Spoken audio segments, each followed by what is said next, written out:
Congressman Adam Kinzinger. So, Congressman, why do you, I know where you stand on this. Why do you believe you can't both appease former President Trump and his narrative there and somehow build the Republican Party? Well, it's two things. Number one, Trump set the table. He's the one that continually brings up a stolen election narrative. He's the one that has convinced members of Congress, including what we saw a few days ago, to have a hearing on January 6th and claim that this was nothing but a tourist group or that it was hugs and kisses. I mean, if you saw the press releases he put out yesterday about this is the lie of the century, the greatest crime of the century. You cannot, on the one hand, say that Donald Trump is a leader or the leader of the Republican Party, which I believe he is the leader of the Republican Party right now because Kevin McCarthy gave him his leadership card. You can't say he's the leader and then say we have to move on. I would love to move on, Chuck, but listen, when Liz Cheney, probably on a total of maybe 4 or 5 times, just simply answered questions that the election wasn't stolen, and then Donald Trump dozens and dozens of times says it is, it's not Liz's fault. Hey, what is the Republican Party now? I want to put up a Club for Growth stat here. It was Chip Roy and Elise Stefanik who ended up replacing Liz Cheney. She has a lifetime Club for Growth record of 35%. This is a conservative economic group. And Chip Roy is a 100%. For what it's worth, Ilhan Omar, a Democratic member of Congress from Minnesota, has a higher lifetime Club for Growth rating than Elise Stefanik. What does that say to the American people about what the Republican Party is today?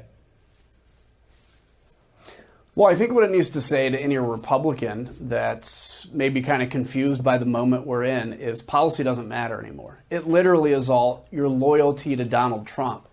As I've said before, this is something that like echoes a little bit out of North Korea, where no matter what policy comes out, you're loyal to the guy. Think about this. Donald Trump, I had so many people that said, I don't like what Donald Trump tweets, but I like his policies, so I'm going to support him. Liz Cheney, everybody's saying, look, I like her policies. I don't like what she tweets, so she needs to leave. What that shows to me is an inconsistency that is built solely around allegiance to one man, Donald Trump. And we have to recognize that as a party. And we have to recognize that 4 months ago, we allowed basically the narrative to lead to an insurgency on January 6th. And until we take ownership of that, we can't heal. That's why I think it's so important. How long do you fight to stay a member of a club or reform a club that doesn't want you? And I'm referring to the Republican Party.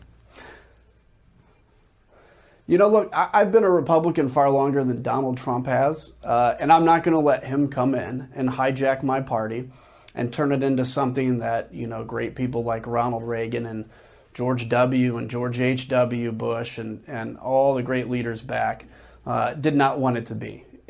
I'm not going to let him win. I'm not going to let Donald Trump win at that. So that's what the fight's about. And I believe in what we used to believe in with 21st century solutions, though. What do you, the biggest problem, it was interesting to hear Congressman Crenshaw, because he said, hey, my constituents are asking about X. Well, one of the issues in our gerrymandered society, both of congressional districts, but also in the way siloed media is, you have a sort of an information wing on the right that seems to struggle with reality themselves and feeds some of this nonsense to many of your constituents. This seems to be the broken piece here. What do you think can be done about it? You know, I think a lot of it is just an overload of information for people. And so instead of kind of working through that information, a lot of people have just chosen, you know, what venue or what people, what personalities they trust and put all their faith in it. I think similar to Donald Trump. I think people have to take responsibility for their own ability to work through misinformation, to remember what the Constitution is about, to be okay with losing power for a little bit and let that actually reaffirm that you have to go out and win a next generation of conservatives. And right now, you know, again, we're sitting here with Donald Trump throwing up all this smoke screen of 4 months ago. We want to move on.